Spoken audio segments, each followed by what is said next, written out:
السلام علیکم۔ جو ڈائلیسس کے پیشنٹ ہوتے ہیں، کڈنی کے پیشنٹ ہوتے ہیں، گردوں کی دائمی بیماری میں ہوتے ہیں، ان پیشنٹس میں دوران ڈائلیسس جو فیور ہے، شیورنگ ہے، اس کی کیا وجہ ہو سکتی ہے؟ ویسے تو دوران ڈائلیسس مختلف کمپلیکیشنز ہو سکتی ہیں۔ بلڈ پریشر ہائی ہو جاتا ہے، موسٹلی کیسز میں ڈاؤن بھی ہو جاتا ہے، بلڈ پریشر لو ہو جاتا ہے، شوگر لیول ڈاؤن ہو جاتی ہے، کچھ کیسز میں ہائی چلی جاتی ہے۔ اسی طرح مسلز کریمپس ہیں، دل کی دھڑکن تیز ہو جاتی ہے، آکسیجن لیول ڈاؤن ہو جاتی ہے، سیچوریشن ڈاؤن ہو جاتی ہے۔ تو باقی بھی اس طرح مختلف کمپلیکیشنز ہیں دوران ڈائلیسس، چیسٹ پین ہوتی ہے۔ لیکن جو فیور ہے، شیورنگ ہے، اس کی کیا وجہ ہے دوران ڈائلیسس فیور ہونے کی؟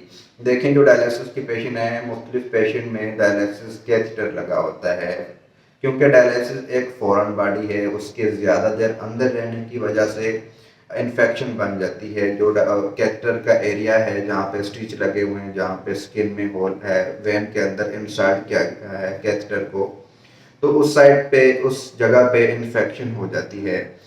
تو پراپر اس کی ڈریسنگ چینج نہ ہونے کی وجہ سے، یا پھر جس سٹاف نے ڈائلیسس پریپیئر کرنا ہے یا ڈائلیسس پرفارم کرنا ہے، اس کے ہینڈ پراپر اسٹیرلائز نہیں ہے، پراپر گلاس اسٹیرلائز نہیں ہے، سٹاف کے ہاتھوں بھی انفیکشن جا سکتا ہے۔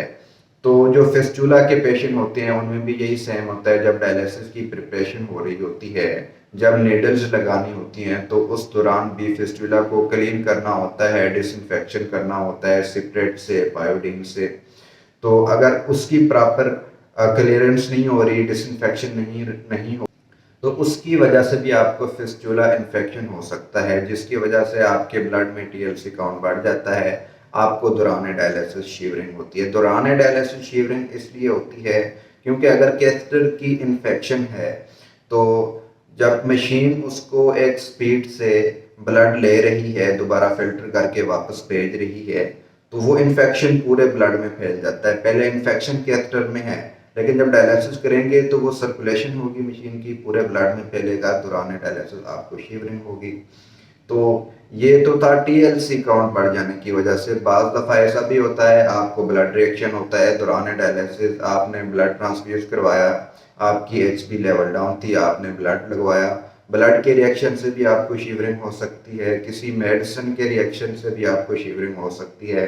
اور اس کے علاوہ کوئی میڈیسن اگر آپ کو انفیوژن میں لگنی تھی، وہ آپ کو اسٹریٹ میں لگ گئی، جس کی ڈوز زیادہ ہونے کی وجہ سے بھی آپ کو شیورنگ ہو سکتی ہے، کپاہٹ ہو سکتی ہے۔ تو اس کنڈیشن کو فوری طور پر ٹریٹ کرنے کے لیے ڈائلیسس یونٹ میں ایمرجنسی میڈیسن ٹرے ہوتی ہے، پراپر ڈائلیسس سٹاف ہوتا ہے، ڈائلیسس نرسز ہوتی ہیں، کنسلٹنٹ نیفرولوجسٹ بھی موجود ہوتا ہے۔ تو آپ کو فوری طور پر یہ کنٹرول کر لیا جاتا ہے۔ اگر آپ کو بار بار اسی طرح کے مسئلے ہو رہے ہیں، آپ کو فیور ہے، شیورنگ ہے، تو آپ اپنے کنسلٹنٹ نیفرولوجسٹ سے بھی رابطہ کر سکتے ہیں، ان سے اپنا فوری طور پر ٹریٹمنٹ کروائیں، ان سے میڈیسن لیں، تو اس سے آپ بہتر حد تک ٹھیک ہو سکتے ہیں۔ اپنی صحت کا خیال رکھیے گا۔ اللہ حافظ۔